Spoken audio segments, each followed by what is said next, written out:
ठीक है। Question Coulomb's law कहता है कि the electrostatic force between 2 point charges is directly proportional to the product of charges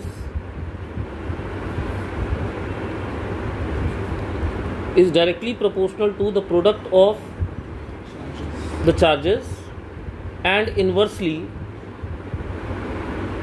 to the square of distance between them, and inversely to the square of distance between them.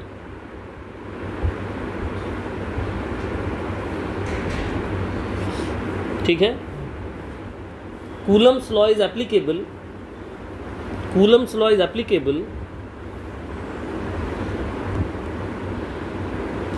for point charges.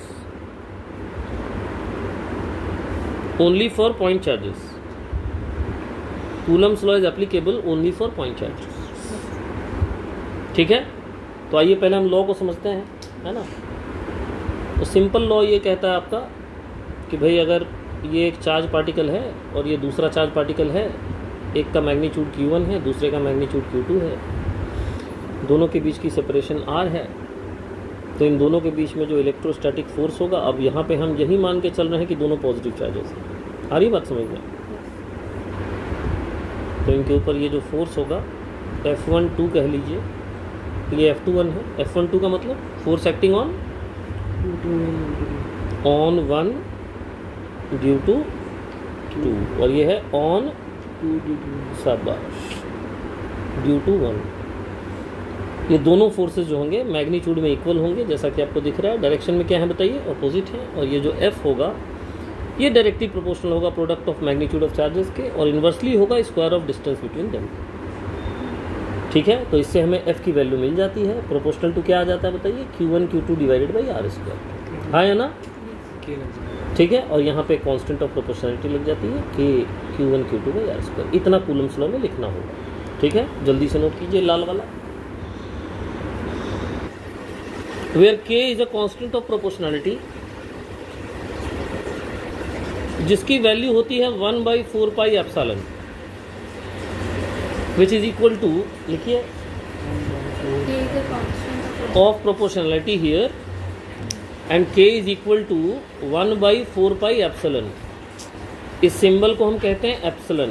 क्या कहते हैं symbol को? तो symbol का नाम epsilon है। ठीक है, लेकिन एप्सिलॉन दिखलाता क्या है? ये रिप्रेजेंट करता है, लिखिए, represents permittivity of the medium. permittivity of the medium.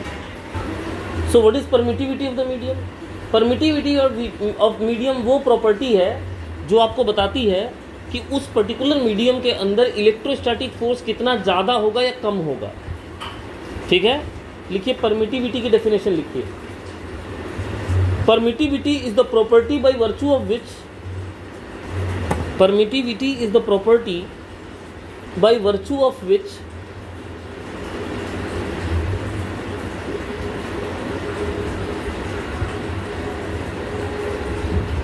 any medium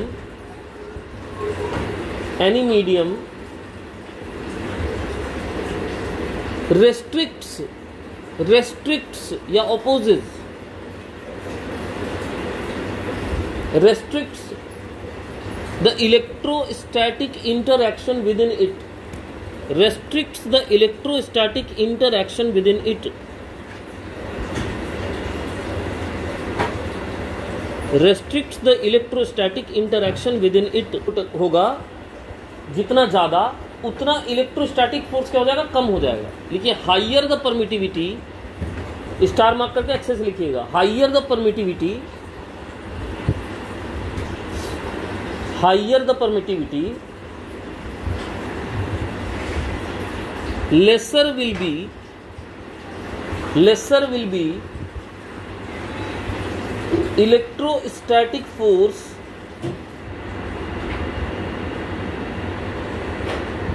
between two charges, lesser will be electrostatic force between two charges in that medium, K जितना ज़्यादा होगा उतना वैल्यू क्या होगी फोर्स की, कम हो जाएगी। अब इसको समझने के लिए सबसे पहले हम एप्सिलॉन नॉट का मतलब समझेंगे। एप्सिलॉन नॉट लिखिए, एप्सिलॉन नॉट यानी परमिटिविटी ऑफ फ्री स्पेस। तो बेटा एप्सिलॉन नॉट जो होती है परमिटिविटी ऑफ फ्री स्पेस होती है या परमिटिविटी ऑफ, और एप्सिलॉन नॉट की जो वैल्यू होती है वो होती है 8.854 इंटू 10 की पावर -12। ठीक, और इसकी यूनिट होती है coulomb, coulomb square divided by newton metre square. Sir के की भी तो वैल्यू होती है। अभी आ रहा हूँ। ठीक है, ये फ्री स्पेस के लिए सबसे कम होता है इसका वैल्यू। एप्सिलॉन नॉट जो है वो स्पेशली फ्री स्पेस के लिए लिखा जाता है। तो एप्सिलॉन नॉट, एप्सिलॉन की वैल्यू का सबसे कम वैल्यू जो होगा वो एप्सिलॉन नॉट होगा। आप समझ रहे हैं मेरी बात? यूज के लिए इसको आप 9 × 10⁻12 भी यूज कर सकते हैं न्यूमेरिकल कैलकुलेशन। अब मैं आपको बता दूं कि एप्सिलॉन की सबसे छोटी वैल्यू जो होती है वो एप्सिलॉन नॉट होती है, और एप्सिलॉन की सबसे बड़ी वैल्यू होती है इन्फिनिटी। एप्सिलॉन नॉट किसके लिए होती है? फॉर फ्री स्पेस या वैक्यूम के लिए। और इन्फिनिटी किसके लिए होती है? किस मीडियम के लिए? For conducting medium. जैसे मेटालिक मीडियम है ना। चलिए वैल्यू लिखिए। एप्सिलॉन नॉट सबसे कम होता है फ्री स्पेस के लिए, और एप्सिलॉन नॉट की सबसे ज़्यादा वैल्यू इन्फिनिटी होती है कंडक्टिंग मीडियम के लिए।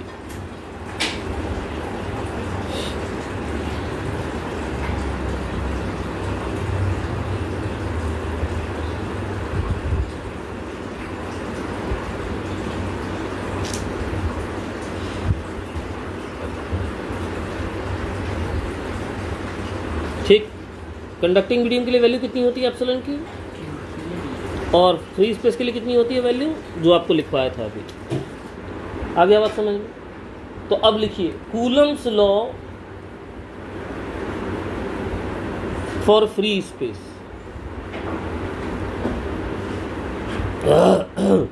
तो फ्री स्पेस के लिए आपका कूलम्स लॉ क्या ट्रांसलेट होके आ गया बताइए?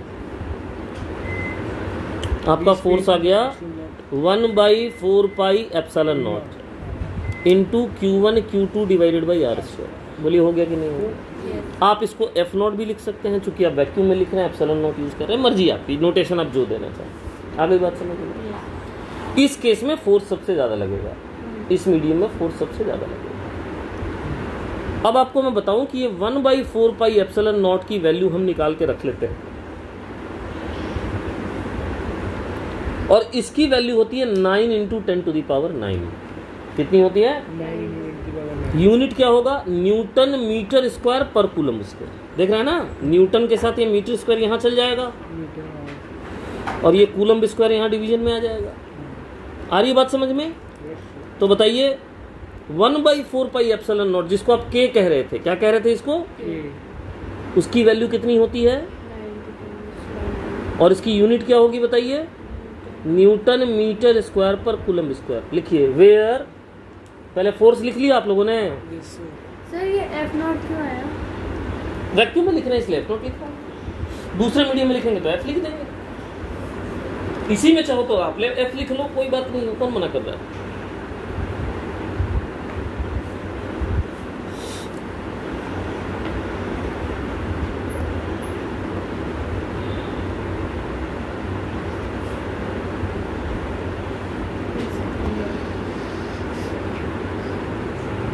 लिख लिया। 1/4 पाई एप्सिलॉन नॉट को हम क्या लिखते थे बताइए? के की वैल्यू कितनी होती है? जी हाँ, यूनिट क्या होता है? न्यूटन मीटर स्क्वायर पर कूलम स्क्वायर। हो गया यहाँ तक? ये हो गया कूलम्स लॉ किसमें? फ्री स्पेस में। हो गया कि नहीं हो गया? अब वैक्यूम में कूलम्स लॉ लिखेंगे, सॉरी फ्री स्पेस में तो वैक्यूम में हो गया, दूसरे मीडियम में लिखेंगे। अब लिखिए coulomb law in other medium, coulomb law in other medium.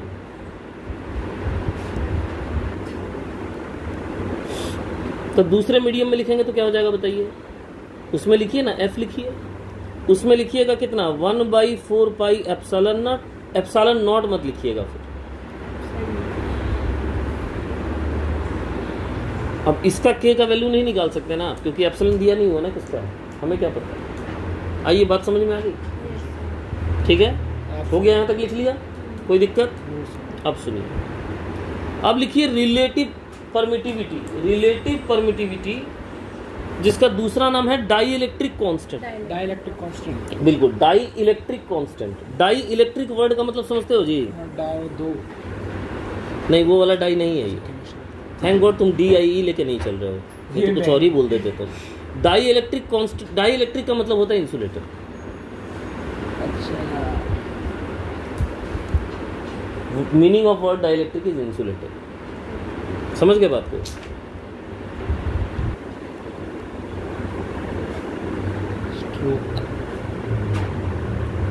ठीक है, तो ये रिलेटिव परमिटिविटी या डाइलेक्ट्रिक कांस्टेंट के बारे में पढ़ते हैं। देखिए, ये जो रिलेटिव परमिटिविटी होता है किसी मीडियम का होता है, तो epsilon relative of any medium, क्या लिखिएगा, सोचिए, दिमाग लगाइए, उस मीडियम का epsilon divided by free space का एप्सिलॉन। बोले तो epsilon of medium free space का इन्फिनिटी होता था नहीं, उसका और कौन सा है? ये मतलब होता है। समझ में आई बात? कहाँ पौर रहे हो अभी तक? इन्फिनिटी कंडक्टिंग मीडियम का होता है, इसका तो एप्सिलॉन नॉट होता है फ्री स्पेस का। तो मीडियम के परमिटिविटी को फ्री स्पेस के परमिटिविटी से डिवाइड कर दो तो आ जाएगा रिलेटिव परमिटिविटी, जिसको डिनोट करते हैं कैपिटल के से। किससे करते हैं? कैपिटल। छोटा वाला के का मतलब 1/4 पाई एप्सिलॉन नॉट था, उसके साथ इसको कंफ्यूज मत करना। समझ गए? चलो नोट करो। इसकी वैल्यू क्या है? इसकी वैल्यू तो डिपेंड करेगा ना मीडियम की वैल्यू क्या है एप्सिलॉन की। हाँ, तो ऑब्वियसली गिवन रहेगी। डाइलेक्ट्रिक कांस्टेंट को इतना लिख रहे हैं, तो इसको अगर उल्टा ले जाएं तो बताइए, किसी मीडियम का जो परमिटिविटी है, क्या मैं उसको epsilon naught multiplied by epsilon relative लिख सकता हूँ क्या? यस। हैं? Epsilon naught into epsilon R लिख सकता हूँ क्या? हैं? या एप्सिलॉन नॉट इंटू बड़का वाला के लिख सकता हूँ क्या? कैपिटल के लिख सकता हूँ क्या? ठीक है, लिखो ना। मैंने तुमको ये बताया था कि बेटा एप्सिलॉन की वैल्यू ज़्यादा से ज़्यादा इन्फिनिटी होगी और कम से कम एप्सिलॉन नॉट होगी। उसी तरह एप्सिलॉन रिलेटिव की वैल्यू या कह लो कैपिटल के की वैल्यू इन्फिनिटी से लेके 1 के बीच में होगी। अरे भैया, एप्सिलॉन रिलेटिव निकालने के लिए तुम मीडियम के एप्सिलॉन को वैक्यूम के एप्सिलॉन से डिवाइड करते हो, तो अगर तुम वैक्यूम का ही एप्सिलॉन रिलेटिव निकालने लगोगे तो ऊपर भी वैक्यूम होगा, नीचे भी वैक्यूम होगा ना भाई, तो 1 आएगा। और इन्फिनिटी पुट करोगे तो इन्फिनिटी आएगा। बताओ इन्फिनिटी किसके लिए होगा डाइलेक्ट्रिक कांस्टेंट का वैल्यू? कंडक्टिंग मेटल्स के लिए या मेटालिक मीडियम के लिए, सही है। और 1 किसके लिए होगा बताओ? वैक्यूम या फ्री स्पेस के लिए होगा। बोलो, समझ में आ गया? नोट करिए।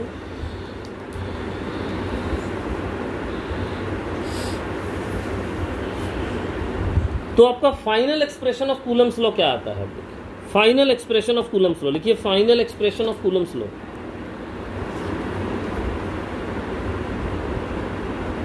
तो जनरल मीडियम में कूलम्स लॉ को ऐसे लिख सकते हैं। बोलिए, लिख सकते हैं कि नहीं? एप्सिलॉन की जगह epsilon relative into epsilon R लिख देंगे। या फिर ये एकदम जनरल मीडियम के लिए हो गया, समझ रहे हैं ना?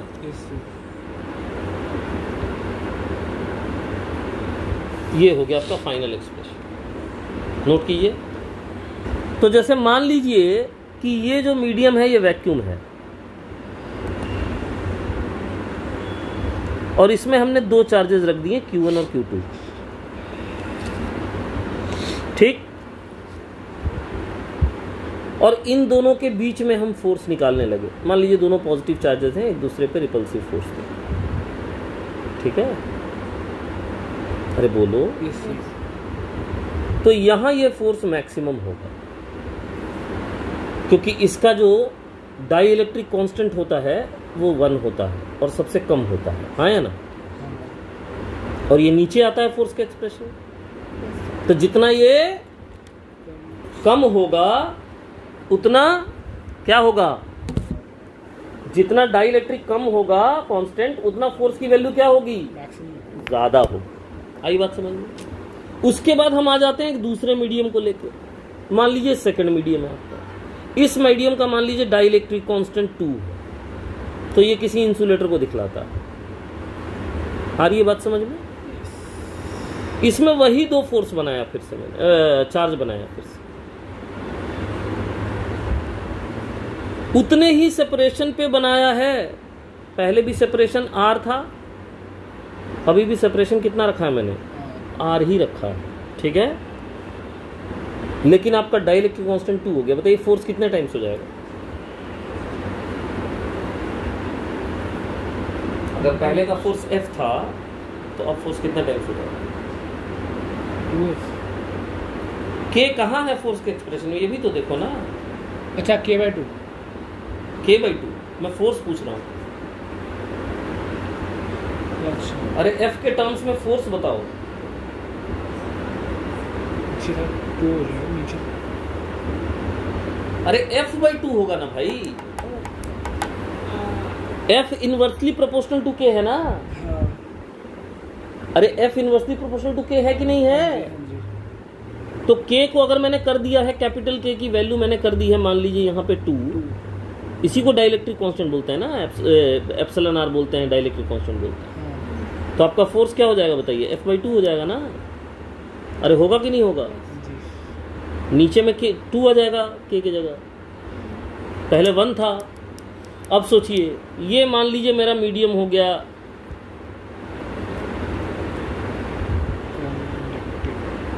बताइए कंडक्टिंग मीडियम के लिए एप्सिलॉन R की वैल्यू या K की वैल्यू कितनी है? इन्फिनिटी। तो बताइए, फिर से वही 2 चार्ज रख दिया है यहाँ पे, same Q1 same Q2, same separation.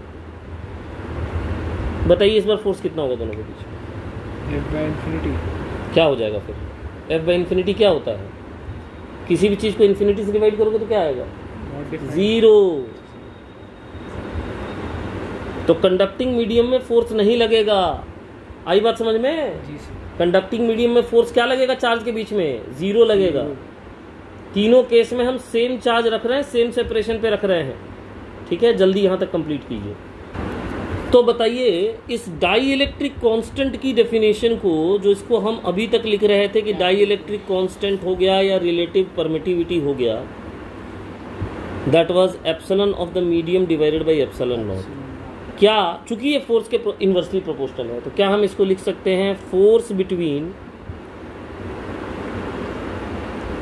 2 given charges at a given distance in vacuum upon force between 2 given charges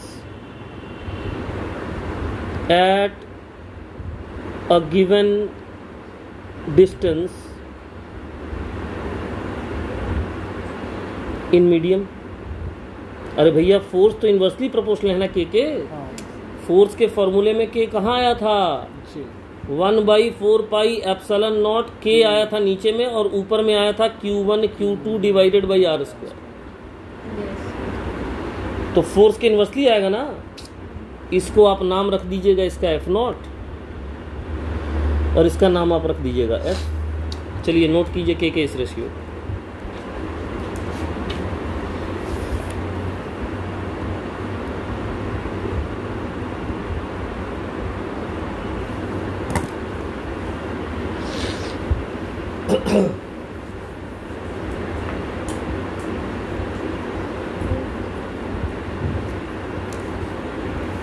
देखिए कौन से क्वेश्चन में डाउट है आपको? 6th में। Hollow sphere uniform charge density दिया हुआ है। हॉलो स्फीयर किस तरह का चार्ज डिस्ट्रीब्यूशन होगा? सरफेस होगा, वॉल्यूम होगा कि लीनियर होगा? हॉलो है ना, सरफेस सरफेस डिस्ट्रीब्यूशन होगा, बिल्कुल। चार्ज डेंसिटी निकालना है तो सिग्मा निकालेंगे ना यहाँ पे। सिग्मा कैसे निकालेंगे? Q डिवाइडेड बाई स्फीयर का सरफेस एरिया कितना होता है 4πr स्क्वायर। तो निकालिए Q का वैल्यू कितना दिया हुआ है 4/3 मिली कूलम, सही है। और यहाँ हो जाएगा 4π, R कितना दिया हुआ है 1, 4π कट गया, 1/3 इंटू 10⁻³ कूलम पर मीटर स्क्वायर। ये होगा आंसर। थर्ड वाला में डाल दो। How many electrons be remove from body, ये था 6th का आंसर, नोट कर लीजिए। How many electrons are remove, मान लो n इलेक्ट्रॉन्स हटाओगे तो n इलेक्ट्रॉन्स हटाओगे तो प्लस एनी चार्ज आएगा। अच्छा हाँ। और प्लस एनी चार्ज 1 कूलम के बराबर हुआ तो नंबर ऑफ इलेक्ट्रॉन्स कितना हो गया 1/e हो गया, E की वैल्यू 1.6 × -19। तो इसको लिख दो 10 × 10⁻18 और 1.6 से डिवाइड कर दो, 16×96 लगभग 6 × 10⁻18 आ जाएगा। और किसी को कोई डाउट?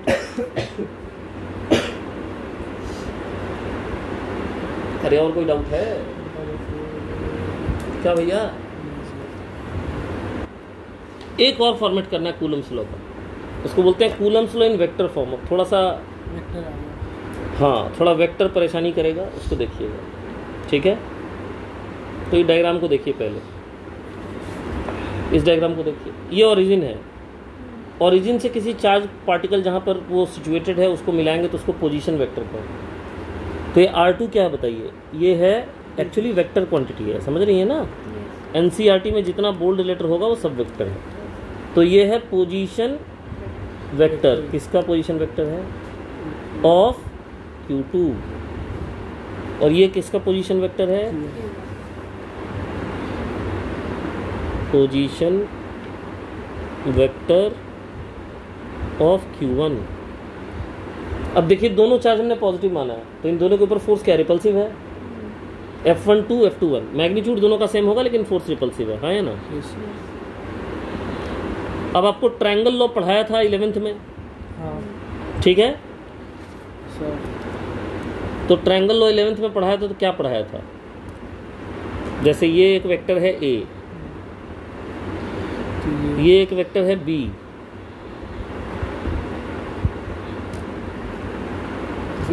तो A माइनस B अगर करना है तो दोनों को टेल टू टेल बनाइए और A की तरफ हेड भेज दीजिए, ये A माइनस B होता है। याद आ रहा है? तो बताइए ये जो वेक्टर राइट साइड में बना हुआ है इसको हम R2 - R1 वेक्टर लिख सकते हैं कि नहीं लिख सकते? तो इसका नाम हम R2 - R1 लिख सकते हैं, चाहे इसका नाम हम R21 भी लिख सकते हैं। अरे लिख सकते हैं कि नहीं लिख सकते? अरे लिख सकते हैं कि नहीं लिख सकते? लिख सकते हैं ना। अब बताइए F21 का डायरेक्शन इसी R21 के डायरेक्शन में है कि नहीं? तो अगर F21 को वेक्टर फॉर्म में लिखना हुआ तो हम कैसे लिखेंगे? पहले तो मैग्नीट्यूड लिखेंगे। मैग्नीट्यूड क्या पढ़ा हुआ हमने भाई? तो मैग्नीट्यूड पढ़ा हुआ है 1/4πε0ε r Q1 × Q2 divided by R²। लंबा थोड़ा काम हो गया ये। अब मुझे यहाँ R21 वेक्टर का यूनिट वेक्टर मल्टीप्लाई करना होगा R21 वेक्टर का यूनिट डायरेक्शन देने के। डायरेक्शन देने के काम में कौन आता है? Unit vector. यूनिट वेक्टर का काम क्या होता है? डायरेक्शन। आ रही बात समझ में? R21 का डायरेक्शन क्यों दे रहे हैं? क्योंकि R21 का डायरेक्शन में है, सही है। अब आप मुझे ये बताइए R21 वेक्टर का को हम लिख क्या सकते हैं? What is R21 vector? It is R2 - R1। तो किसी भी वेक्टर का यूनिट वेक्टर क्या होता है बताइए? How to find unit vector of a vector? Tell me. It is the vector divided by the magnitude. It is the vector divided by the it is the vector divided by the magnitude. Is it clear? So what is the magnitude? What is the unit vector? R2 vector - R1. Yeah, it is R2 vector minus R1 vector upon mode of R2 minus R1. Any problem? Any problem? Okay, cool. अब ये जो r vector का square आपको दिख रहा है, ये भी तो इसी वेक्टर का मैग्नीट्यूड हुआ ना, जो डिस्टेंस दोनों के बीच में लिख रहे हैं। इसको आप किसका मैग्नीट्यूड लिख सकते हैं? इसको आप r2 माइनस r1 का मैग्नीट्यूड भी लिख सकते हैं। Yes sir. और इसको आप r1 माइनस r2 का भी मैग्नीट्यूड लिख सकते हैं। बोले लिख सकते हैं कि नहीं? मैग्नीट्यूड का मतलब तो लेंथ होता है। तो इसको भी इसी में मिला दीजिए ना, ले जाके इसी का डबल पावर लिख दीजिए ना। तो बताइए आपका F21 का क्या वैल्यू आएगा? Q1 Q2 upon 4 pi epsilon not epsilon r, ऊपर में होगा r2 माइनस r1 वेक्टर, और नीचे में क्या होगा? r2 vector minus r1 vector के मॉड्यूलस का क्यूब। क्यूब क्यों आया, समझ में आ रहा है? ये r स्क्वायर को भी उसी का मैग्नीट्यूड लिखा है ना, और दो मैग्नीट्यूड पहले से वहाँ पे। अरे हाँ तो बोलो भाई जी, आ गया समझ में? इसको सीधा r क्यूब भी ले सकते हो ना, इतना वो लिखे हुआ है। तुमको वेक्टर फॉर्म में लिखना बोला ना जी, तो जितना कुछ लिखना तुमको पोजीशन वेक्टर के टर्म्स में लिखना। मजाक थोड़ी कर रहा है, जो बोलेगा वही करना पड़ेगा ना। तो जो बोला वही किया हमने, हमें सब कुछ पोजीशन वेक्टर के टर्म्स में लिखना है इस बार। अब इसी को देख के बताइए कि आप F12 वेक्टर को क्या लिखेंगे? F12 वेक्टर को वैसे r1 माइनस r2, बस नहीं मतलब Q 2 की जगह 1 करेंगे, 1 की जगह 2 करेंगे, काम खत्म। एप्सिलॉन नॉट एप्सिलॉन r, ऊपर में क्या हो जाएगा बताओ? r1 minus r2 r1 minus r2 vector, और नीचे में क्या हो जाएगा बताओ? r vector r1 mode of r1 minus r2 vector का क्यूब। सबसे पहला बात तो यहाँ तक नोट कीजिएगा। दूसरी बात यह कि ट्रायंगल लॉ जो यहाँ लिखा हुआ है इसको भी नोट कीजिएगा सर, क्योंकि मुझे पता है ये याद नहीं होगा आप लोग को अभी तक, ठीक है? तो ये भी जरूरी है, इसको भी नोट कर लीजिएगा, ठीक है? फिर मैं इस पर सवाल दूंगा। चलो अब इसी पे बेस्ड एक क्वेश्चन देता हूँ, फॉर्मूला तुम्हारे सामने खुला हुआ है, ठीक है? लिखो 2 point charges A and B, 2 point charges A and B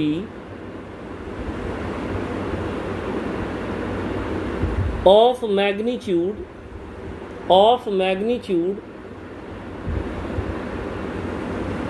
पहले का दिया हुआ है 15 माइक्रोकूलम, 15 माइक्रोकूलम, और दूसरे का दिया हुआ है 27 माइक्रोकूलम नेगेटिव।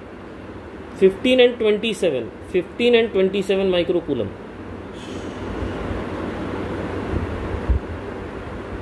अरे लिख लिया? Q2 है नेगेटिव 27 माइक्रोकूलम, सही है?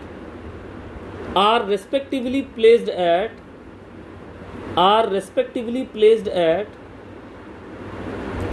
दोनों के पोजीशन कोऑर्डिनेट्स दिए हुए भाई।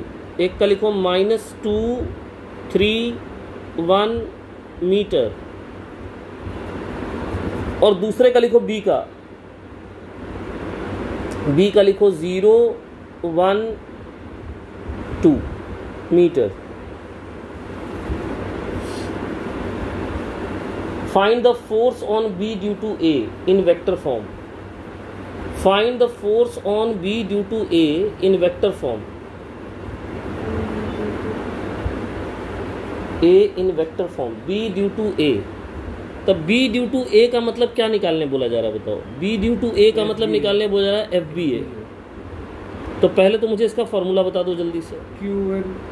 QB QA बाई बोलो 4 पाई एप्सिलॉन नॉट, नीचे में क्या हो जाएगा? RB minus RA।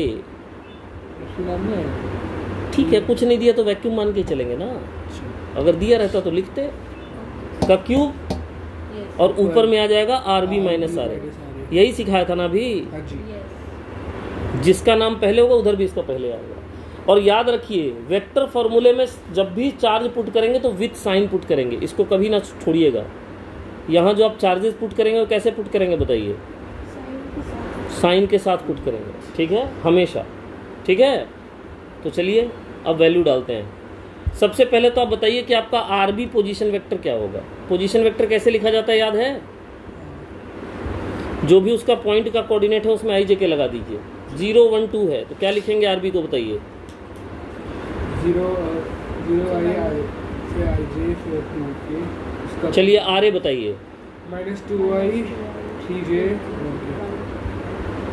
फिर से बोलो, minus 2i plus 3k plus 3j, उसके बाद y। करेक्ट। ओके, अब आप जल्दी से बता दीजिए आर बी माइनस आर ए कितना आ जाएगा।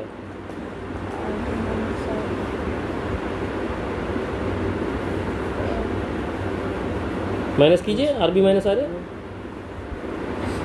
ये तो आर बी का अरे इसमें से इसको माइनस करो ना, 0 minus minus 2, minus 2i minus 2i कैसे आएगा भाई? Sorry minus 2 plus 2y plus 2j minus गलत है, प्लस 2y नहीं है, प्लस 2j नहीं है। अरे ए में से बी को नहीं माइनस करना है ना, बी में से ए को माइनस करना है ना, आर बी माइनस आर ए है क्या यार तुम्हें?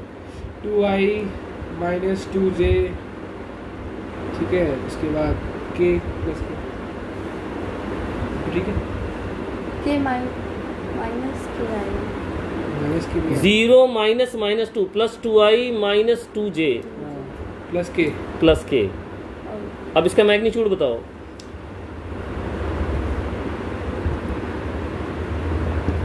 बताओ मैग्नीट्यूड बताओ। हाँ अंडर रूट बोलो। 2 का स्क्वायर हाँ माइनस 2 का स्क्वायर माइनस नहीं होता, माइनस 2 का भी स्क्वायर प्लस 2 हो जाएगा, प्लस 1 का स्क्वायर प्लस 1 कितना आएगा मैग्नीट्यूड बताओ। 4 प्लस 1 gives you 9। 9 का रूट कितना हो जाएगा 3। अब इसमें पुट करो, ये जो एक्सप्रेशन यहाँ तुमने लिखा है लंबा चौड़ा, इसमें पुट करो। हो गया QB क्यूबी की वैल्यू कितनी है? तो दे रखिए ना 15 मैक्रो उसका ना, तो 5 माइनस 27 सबसे पहले 1/4 पाई एप्सिलॉन नॉट की वैल्यू लिखो। 15 9 इंटू 10 टू पावर 9। क्यूए की जगह कितना लिखोगे? क्यूबी और क्यूए की जगह, क्यूबी की जगह हो जाएगा 27 माइक्रो कूलम्ब, साथ में माइनस। अरे हाँ या ना? Yes sir. फिर क्यूए की जगह कितना हो जाएगा बोलो? ये आपने क्या किया 27 इंटू 10 माइनस 6। अरे 27 माइक्रो कूलम का चार्ज नहीं दिया हुआ था नेगेटिव Q2 में।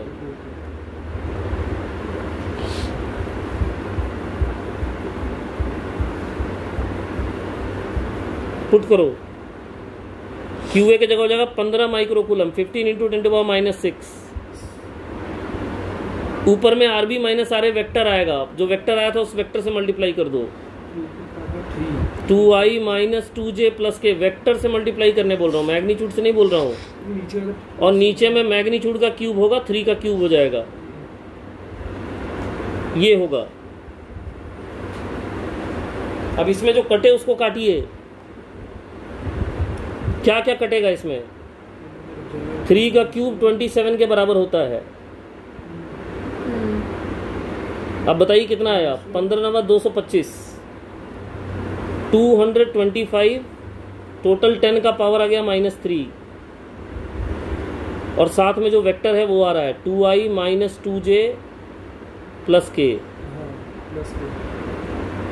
डिवाइडेड बाई कुछ है नहीं, कट गया, और साथ में एक माइनस साइन आएगा बाहर में।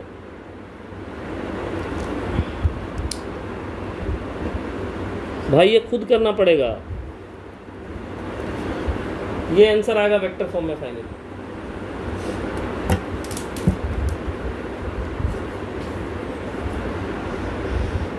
आ गई बात समझ में?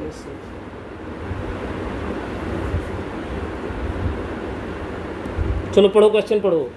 Coulomb's law for electrostatic force between 2 point charges and Newton's law for gravitation between 2 point charges both have inverse square dependence and the distance between the charge and masses respectively. ठीक है, compare the strength of these forces by determining the ratio. हमने अपने notes में लिखा भी था 10⁻42 times approximately होता है। ठीक है, इलेक्ट्रॉन और प्रोटॉन के बीच में हम निकाल रहे हैं। ठीक है, फॉर द 2 प्रोटॉन्स भी हम निकाल रहे हैं। And estimate the acceleration of electron and proton due to the electro, है ना। सबसे पहले कि इलेक्ट्रॉन और प्रोटॉन के बीच में हमने इलेक्ट्रोस्टैटिक फोर्स लिखा है। कितना लिखा है? दोनों के ऊपर चार्ज कितना होता है? ई होता है। ई माइनस क्यों लिखा है? क्योंकि एक पॉजिटिव ई होता है, एक नेगेटिव ई होता है। नेगेटिव फोर्स का मतलब अट्रैक्टिव फोर्स होगा। सही है। और ग्रेविटेशनल का फोर्स का फॉर्मूला क्या होगा? G(mp(me)/r² होगा। इन दोनों फोर्स का रेशियो लीजिए। रेशियो लीजिएगा तो क्या हो जाएगा बताइए? रेशियो लीजिएगा तो ऊपर में ई स्क्वायर और आर स्क्वायर कट जाएगा, है ना, और 4 पाई एप्सिलॉन नॉट नीचे, जी नीचे और एमपीएमई नीचे आ जाएगा। ठीक, इस सब चीज़ की वैल्यू कांस्टेंट है, हर चीज़ की वैल्यू इसमें कांस्टेंट है, देखिए है कि नहीं। ई की जगह कितना पुट करेंगे बताइए, 1.6 × 10⁻⁻19। 4 पाई एप्सिलॉन नॉट की जगह कितना पुट करेंगे बताइए, 9 × 10⁻9। ऊपर पुट करेंगे, है ना। जी की जगह कितना पुट करेंगे, क्या आएगा कैलकुलेशन का रिजल्ट, 1.6 × 10⁻⁻19 का स्क्वायर इंटू 9 × 10⁻9। ये तो पूरा ऊपर ही आ जाएगा। नीचे में क्या आएगा, नीचे में आएगा एक आपका जी की वैल्यू कितनी होती है, 20/3 × 10⁻11। मास ऑफ प्रोटॉन होता है 1.67, यानी लगभग 5/3 ले लीजिए, 5/3 × 10⁻27। मास ऑफ इलेक्ट्रॉन होता है 9.1 × 10⁻31। इस पूरे को गुना भाग करने के बाद ये आंसर आएगा। सही है। यही सेम टू सेम काम किया गया इलेक्ट्रॉन के बीच में। ठीक, आ रही बात समझ में। बिटवीन टू प्रोटॉन्स, तो यहाँ दोनों प्रोटॉन का मास आ जाएगा, बस उतना अंतर होगा। यहाँ पे इलेक्ट्रॉन और प्रोटॉन का मास आया था ना, तो ये 10⁻36 टाइम्स आ रहा है। ठीक, कह रहा how were it major sign of two forces different, लेकिन इसमें साइन ऑफ फोर्सेस क्या होंगे, अलग होंगे। वहाँ अट्रैक्टिव था और यहाँ क्या था, repulsive. The actual values of these between two protons inside a nucleus tend to be 230 Newton, whereas Fg equal to the actual values of these forces between two protons inside a nucleus, जहाँ distance between the two protons इतना के order का होता है, are 230 Newton, whereas Fg is इतना। मतलब nucleus के अंदर जो प्रोटॉन होते हैं वो तो बहुत क्लोज होते हैं ना, तो उनमें ये फोर्स का ऑर्डर जो होता है वो 230 न्यूटन के ऑर्डर का होता है, और ग्रेविटेशनल फोर्स के ऑर्डर का वैल्यू क्या होता है, 1.9 × 10⁻3। ठीक है। प्रोटॉन और इलेक्ट्रॉन को भी उसी मेथड से निकाल के दिखाया जाए। सब का रेशियो जो लेके अपना Fe/Fg का रेशियो जब कैलकुलेट करें तो वही 10⁻35 से लेकर 10⁻40 के बीच में रहता है Fg/Fe। Fe ज़्यादा स्ट्रांग होता है। समझ में आ रही है बात। तो इन दोनों कंक्लूजन से हम इसके मतलब बात पे पहुंच रहे हैं कि भाई जो इलेक्ट्रोस्टैटिक फोर्स है और जो ग्रेविटेशनल फोर्स है उसका जो कंपैरिजन करते हैं उसका रेशियो 10⁻40 टाइम्स स्ट्रांग है इलेक्ट्रोस्टैटिक फोर्स। लगभग कहीं 10⁻35 भी मिल रहा है, कहीं 10⁻36 भी मिल रहा है। ठीक है, क्योंकि बहुत सारा कैलकुलेशन खिचपिच इन्वॉल्व है इसमें। तो बस ये बताने के लिए किया गया कि बहुत स्ट्रांग होता है। अब कहता है इलेक्ट्रोस्टैटिक फोर्स की वजह से एक्सेलरेशन कैसे निकलेगा। तो फोर्स आपने निकाल लिया, जिसकी एक्सेलरेशन निकालनी हो उसके मास से डिवाइड कर दीजिएगा। जैसे यहाँ इलेक्ट्रॉन के मास से डिवाइड किया तो इलेक्ट्रॉन की एक्सेलरेशन निकलती है। सही है। तो इस प्रॉब्लम को ओवरव्यू कर लीजिएगा एग्जांपल नंबर 1.4 को एज अ होमवर्क। उसके बाद आ जाओ एग्जांपल नंबर 1.5 में।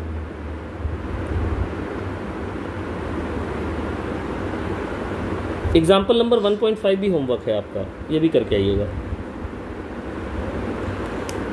अगली क्लास में मैं कूलम्स लॉ पे क्वेश्चन कराऊंगा, तो ये जरूरी है कि मतलब यहाँ तक जो है वो आप कूलम्स लॉ अच्छे से पढ़ के आए, तब न्यूमेरिकल समझ में आएगा। तो रिव्यू करके आइएगा।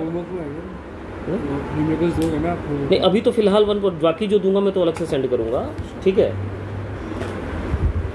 Properties of Coulomb's law and electrostatic forces, जल्दी से लिखिए एकदम फर्राटे से, इसको खत्म कर लेते हैं। Properties of Coulomb's law and electrostatic forces.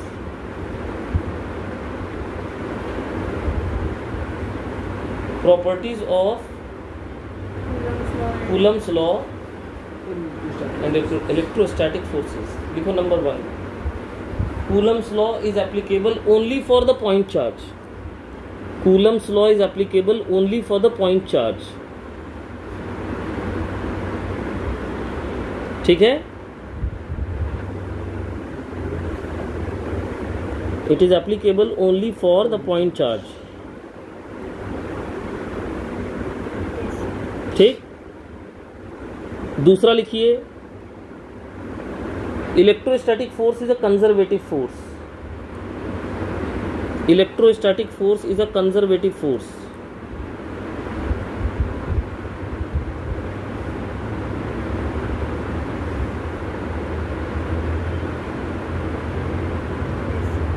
तीसरा लिखिए, पॉइंट चार्ज लिख लिया था ना पहले। हाँ। Electrostatic force is medium dependent. Electrostatic force is medium dependent. Electrostatic force is medium dependent.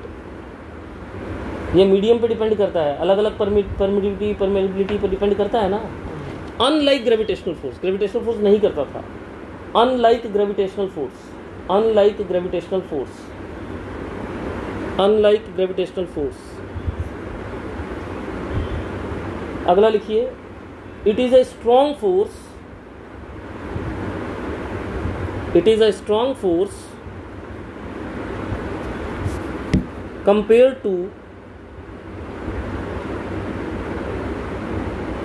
to gravitational force. Electrostatic force जो है बहुत स्ट्रॉन्ग फोर्स है compare to gravitational force.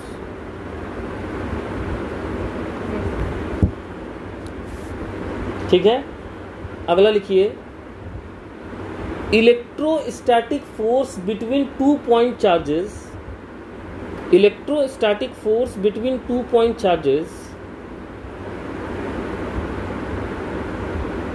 is independent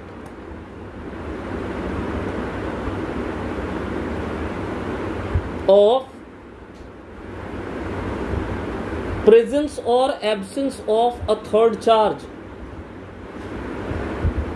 presence or absence of a third charge।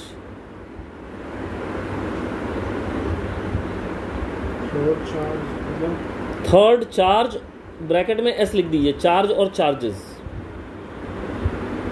जैसे ये Q1 है, ये Q2 है, ये दोनों एक दूसरे पे फोर्स लगा रहे हैं और ये फोर्स F लगा रहे हैं। अब यहाँ कोई थर्ड चार्ज रख दिया जाए, इसका नाम Q3 हो गया।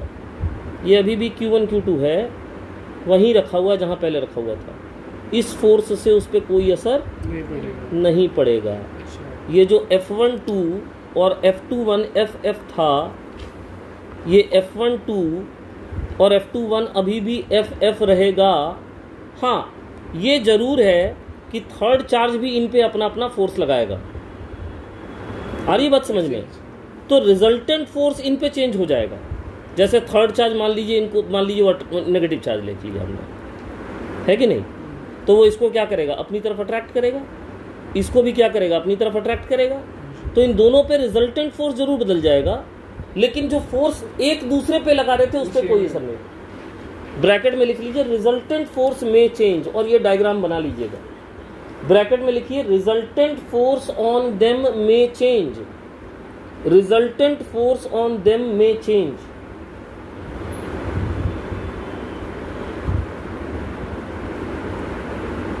रिजल्टेंट फोर्स ऑन देम में चेंज, डायग्राम बना लीजिएगा जल्दी से। चार फोर्सेस तो कुछ भी हो तो रिजल्टेंट चेंज होगा ना। 1 और 2 के बीच में जो फोर्स, चीज समझते नहीं। 4 हो तो, 5 हो तो, 6 हो तो, ये क्या बच्चों जैसी हरकत है। ब्रैकेट में लिखवा दिया अदर चार्ज और चार्जेस, इसका मतलब नहीं समझ में आया। एक रहे या अनेक रहे, उन दोनों के ऊपर जो एक दूसरे का फोर्स लग रहा था वो नहीं चेंज होगा।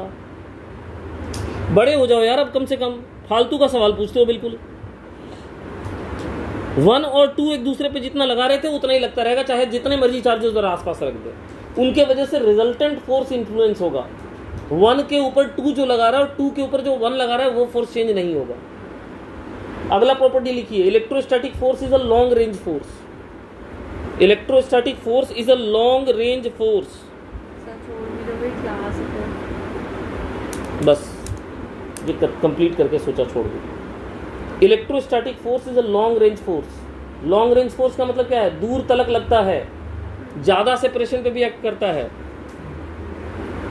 Act for large distance also, लिख लीजिए, act for large distance also.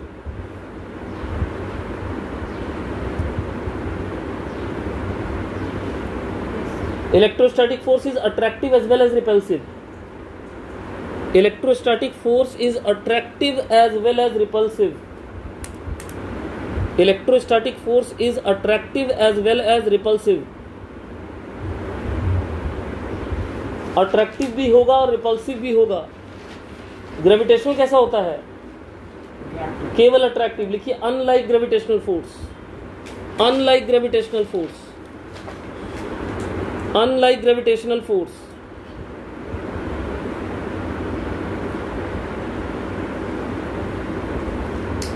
और लास्टली ये जो आप 1/4 पाई एप्सिलॉन नॉट का वैल्यू पढ़ रहे थे, क्या पढ़ा था आपने? 1/4 पाई एप्सिलॉन नॉट का वैल्यू बताइए वैक्यूम के लिए। 10⁹ newton metre square plus coulomb square. इसी की वैल्यू सीजीएस यूनिट में 1 होती है। किस यूनिट में? सीजीएस। यानी चार्ज अगर इलेक्ट्रोस्टैट यूनिट में लेंगे, डिस्टेंस सेंटीमीटर में लेंगे, फोर्स डाइन में लेंगे, तो इसकी वैल्यू कितनी आ जाएगी? 1। तो ये जो कांस्टेंट है मीडियम डिपेंडेंट है, ठीक है। ये जो 1/4 पाई एप्सिलॉन का कांस्टेंट है, ये सिस्टम ऑफ यूनिट डिपेंडेंट भी है और मीडियम डिपेंडेंट भी है।